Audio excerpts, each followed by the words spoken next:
So we will go over to the South Carolina game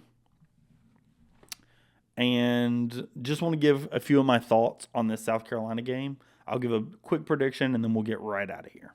So for the South Carolina game, I think that the first thing that we need to note is this is the second game against or back-to-back game against a player that was on Alabama's roster last season. Muhammad Wagee got his Final Four ring in the pregame. I expect that Pringle will get his in the pregame this week.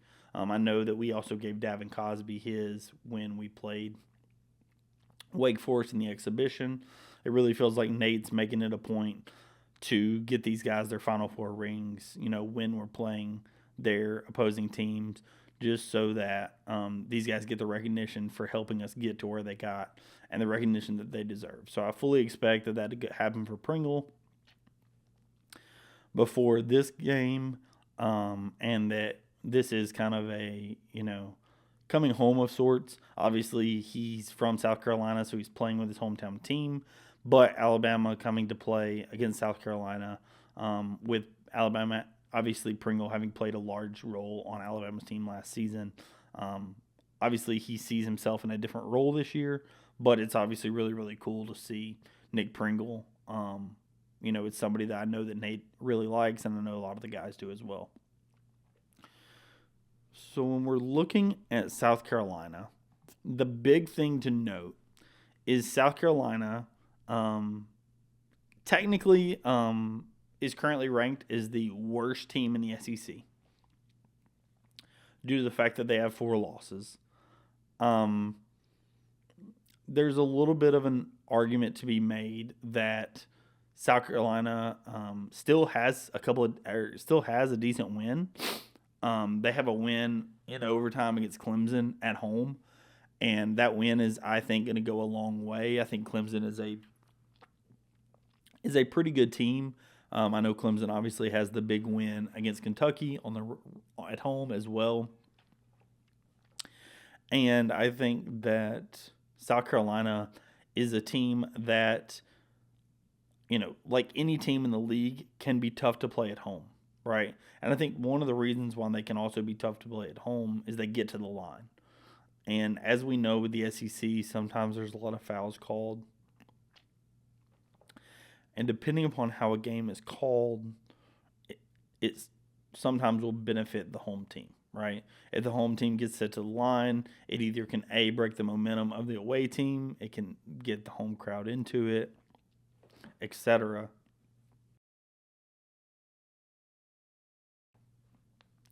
And so because of that, I think that South Carolina is a team that you really just have to take seriously when they play at home. And obviously on the road, I think that this is not going to be one of the best teams in the country by any stretch of the imagination. I think that they struggle a bit to find scoring outside of Colin Murray Boyles.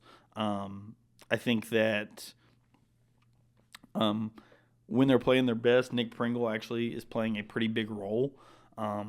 And he's been pretty successful. We know Nick can be very efficient. I would not call him a super elite postman, but he definitely has the ability to go straight up and defend with some of the better games, especially when he is on. We saw that in some of the Final Four run. When Nick's playing on one leg and just is giving it his absolute everything. And Nick has been a big role for Alabama over the past few years. He's a super efficient guy just due to the fact that he plays above the rim a lot of dunks. So, he leads the team in field goal percentage, which doesn't surprise me at all. Him and Colin Murray Boyles, I know, get to the line a good bit. Pringle actually gets to the line the most in the entire country from a free throw rate perspective.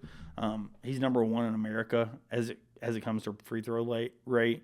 I know that Colin Murray Boyles also is fairly high on that list. Neither guy is a great free throw shooter, which is not what you want to see when you have guys that go to the line as often as they do. But the fact that they get the attempts up is something that you kind of want to note about this team. They do have a couple of 3-point shooters this season.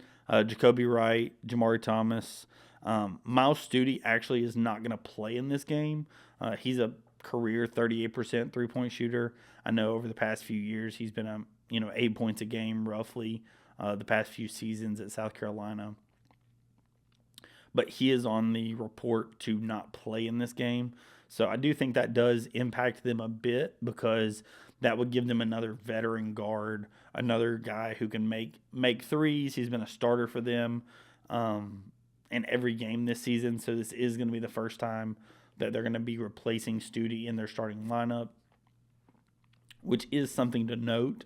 And for a team that is going to be facing an Alabama team that has a good guard rotation, I think that is definitely something that we just want to keep an eye on, because I think that the strength of the South Carolina team is their bigs, and because of that, I don't know what impact that Studi being out is going to have in this game, right?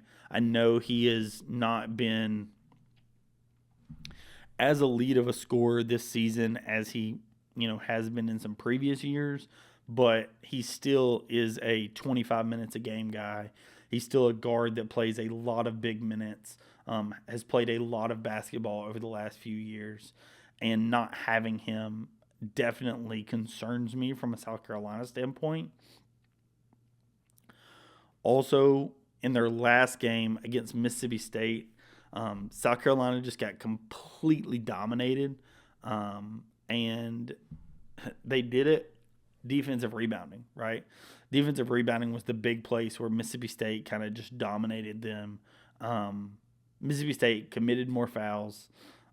Mississippi State had, slightly less turnovers. It was 10-14, so that was actually not a big difference, but Mississippi State has 32 defensive rebounds, so just 21 for South Carolina. And, combine that with a really good 2-point percentage. Mississippi State goes 73%, whereas South Carolina just puts up 38%, and it ends up with just a dominating win that Mississippi State comes up with. When I look at those stats, that really scares me from a South Carolina standpoint, and really makes me think that Alabama is going to have a lot of success in this game, because as we talked about all year, Alabama is an elite 2-point shooting team. Alabama is, in fact, one of the best in the entire country at 2-point. Currently, they are number one in America at 2-point percentage, averaging about 63% a game. If South Carolina is not able to be successful in the paint, right? If they're not able to be able to have the success that I think that they're going to be looking for, and they have a lower 2-point shooting night than what maybe they're accustomed to. Think about that Mississippi State game. If they have a sub 50% 2-point shooting night, I think that South Carolina is just going to run out of steam. I just think that they're not going to have the amount of scoring needed to take on this Alabama team. How deep they are, how many people they can rotate, the lack of guard play due to missing Studi. I just think overall, I think Alabama's going to have a lot of success in this game, and I would expect that Alabama wins this game and actually wins it fairly comfortably. I don't think that Alabama blows them out completely. I think that it's maybe a 10 to 15 point game. So I think that Alabama wins comfortably. It would not shock me if it was a blowout, but if it was a blowout, it would require obviously a very good shooting night from 3 for Alabama. But I do think that Alabama is going to win this game and win it comfortably, just because I do not think that South Carolina is going to be able to find the scoring that they need, as well as the guard play that they need to be able to take on Alabama, with how we're able to rotate and how we're able to play the amount of skill players that we are. So I think that South Carolina does slow this game down. I think Alabama is going to be able to try to push the pace as much as they can. South Carolina's only had a couple of games up in the 70 possession range.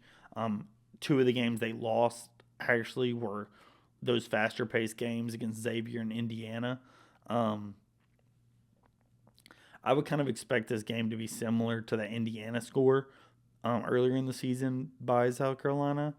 Something in the 86-71, 86-70 range.